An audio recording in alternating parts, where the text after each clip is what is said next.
அல்லாஹுவுடன் வேறு எந்த கடவுளையும் ஏற்படுத்தாதீர்கள். நிச்சயமாக நான் அவனுடைய சார்பில் உங்களுக்கு தெள்ளத் தெளிவாக எச்சரிக்கை செய்பவன் ஆவேன். இப்படித்தான் நடந்து கொண்டு வருகின்றது.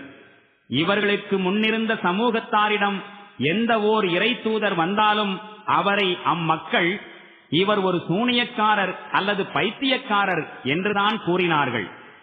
இவர்கள் அனைவரும் இது தொடர்பாக தமக்குள் ஏதேனும் ஒப்பந்தம் செய்து கொண்டார்களா என்ன? அவ்வாறில்லை. மாறாக இவர்கள் வரம்பு மீறி செல்கின்ற மக்களாவர்.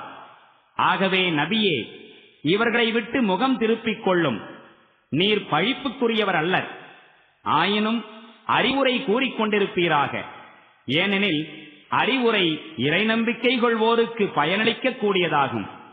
நான் ஜின்களையும் மனிதர்களையும் எனக்கு அடிபணிய வேண்டும் என்பதற்காகவே அன்றி வேறு எதற்காகவும் படைக்கவில்லை.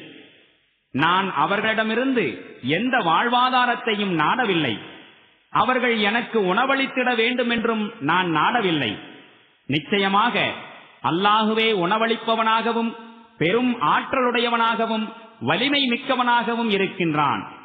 இவர்களுக்கு முன்னிருந்த கொடுமைக்காரர்களுக்கு அளிக்கப்பட்ட வேதனையின் பங்கு போலவே இந்த கொடுமைக்காரர்களுக்கும் அவர்களுடைய வேதனை தயாராக இருக்கின்றது. அதற்காக இவர்கள் என்னிடம் அவசரப்பட வேண்டாம். நிராகரிப்பாளர்களுக்கு இறுதியில் எந்த நாளை குறித்து அவர்களுக்கு அச்சுறுத்தப்பட்டு வருகின்றதோ அந்த நாளில் மாபெரும் அழிவு இருக்கின்றது.